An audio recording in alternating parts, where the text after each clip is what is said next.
This is such an exciting topic. But we appreciate you guys coming out this morning. I'm Tom George with George Belcher, Evans & Wilmer. And I want to introduce a few of my colleagues around the room. Stephanie Holbrook is in the back, and she helped organize this meeting, and she is our newest employee. She is our marketing director, and so I'm sure that you will have interaction with her in the future. Libby Wilmer is in the back of the room, and Libby, Charlie Belcher, Terry Looney, and Jerry Baker, and me, we are all in charge of making promises in our agency, and Cindy Jansen. We're all in charge of making promises, and Sherry Martinez and Katie Rudisell are in charge of keeping them. They're the ones that actually do the heavy lifting. We also have a special guest here today with HR Workplace Services. We invited Mark Rambo to join us.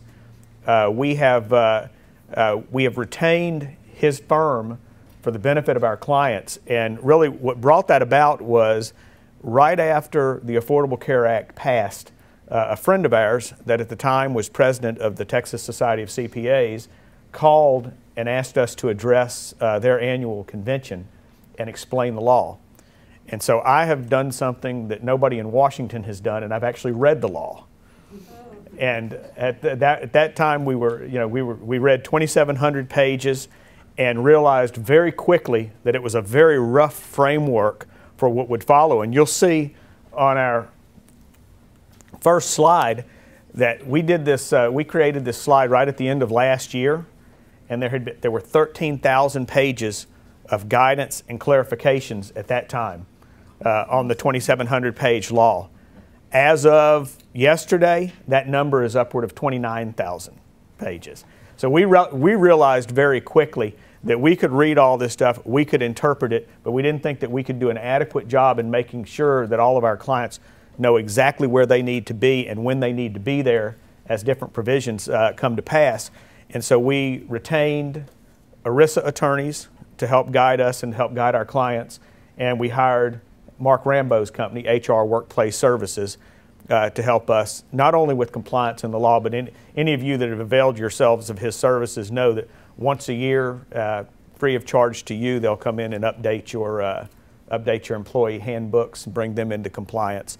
And they do many other things for us. It gives us another staff of attorneys and HR professionals that we can refer to help us understand the law. We also took it one step further last year, and we created booklets, individualized action plans for all of our clients, and sat down with our clients and talked in timeline form about what they needed to do based on their size, based on their industry, the type of plan that they had, who their carriers were. We outlined exactly what they needed to do moving forward. And a lot of that has changed as the clarifications and the guidance have come out. So let's get into it. And we're going to treat this presentation the same way that we treated those individualized client action plans. We're going to talk about it in terms of the year, the change that's required, and across the bottom you'll see who's responsible for those action items so that you'll know moving forward. The biggest challenge that we have in 30,000+ pages of law and clarification is trying to condense it down into 30 to 45 minutes and into the important things that affect you the most.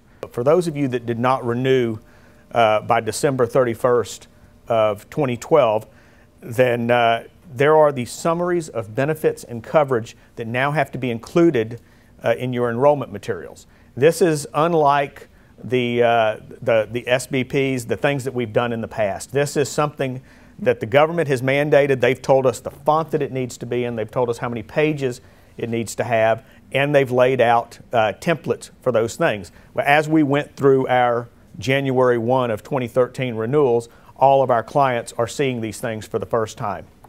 All right?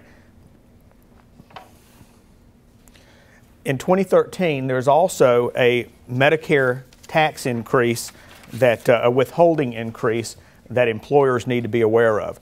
The withholding in Medicare tax goes from 1.45% to 2.35% but that is only on the employees that are earning more than $200,000 per year as an individual or $250,000 as a family. And before you ask the question, I'll ask it of myself. How does an employer know how much a family makes? An unanswered question. I think the answer is that nobody in Washington thought about that yet. All right?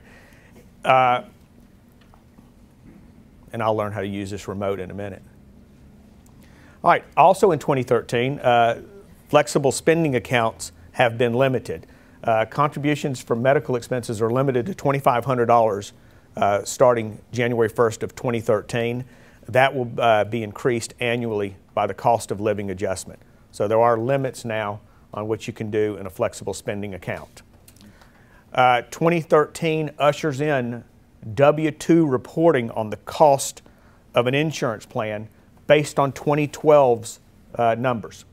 So employers that issued more than 250 W-2s, not that have more than 250 employees, but issued more than 250 W-2s in 2012 will need to include the total cost of individual or family medical coverage on their employees' W-2s. All right?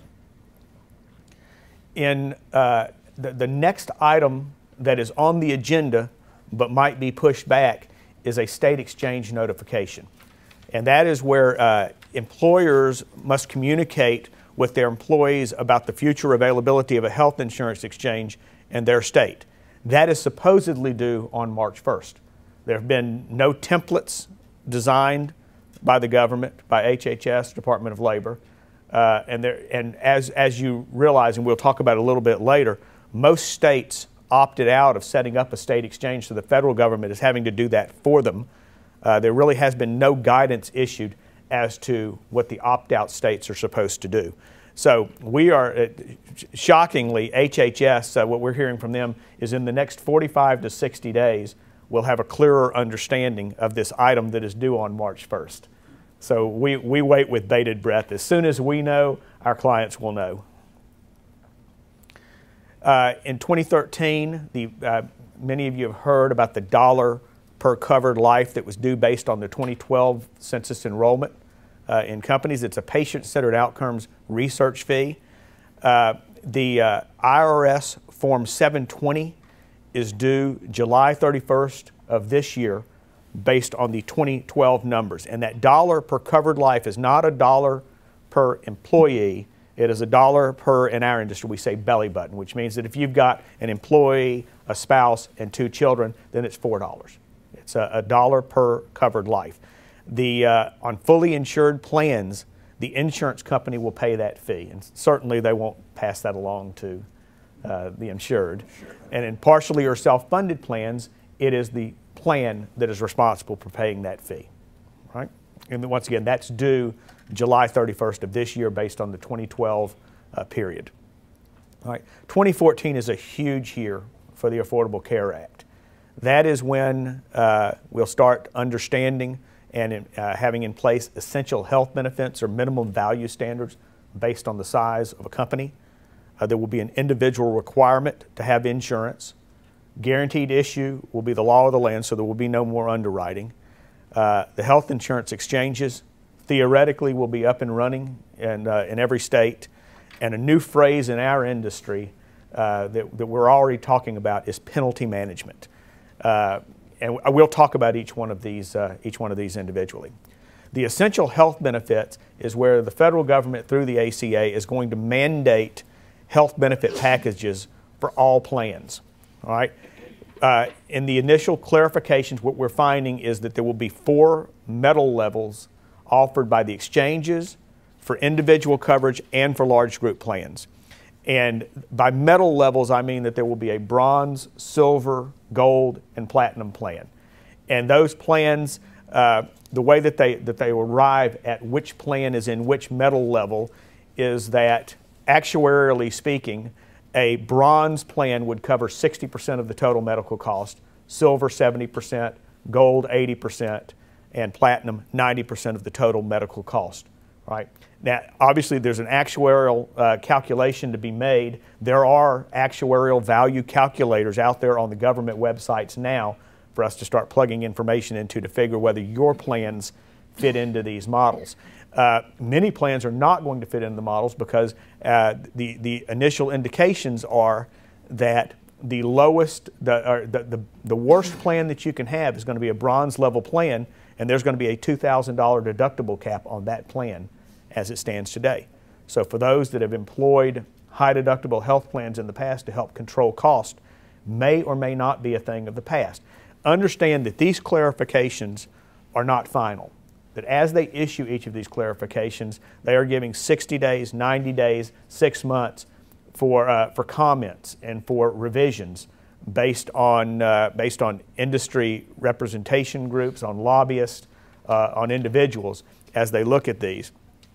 Our indication from the National Association of Health Underwriters is that $2,000 maximum deductible is a huge topic in Washington right now. That it's, what it would do to the cost in a high deductible health plan is staggering. The early indication is that while they may stick with that $2,000 number, it may be a net number, where if you have a $5,000 deductible and there is an HRA, an HSA, or a GAP plan attached, that the employee can only be left, or the individual can only be left with a $2,000 net deductible. So that is something that is still being fought in the trenches in Washington. In 2014, there is also an individual requirement to either buy health coverage or to pay a tax. And it's obviously the number is oppressive. If you don't want to buy health coverage, it'll cost you $95 a year. If you choose to buy health coverage, it'll cost you $400 to $500 a month minimum. So you can see where we're going with this.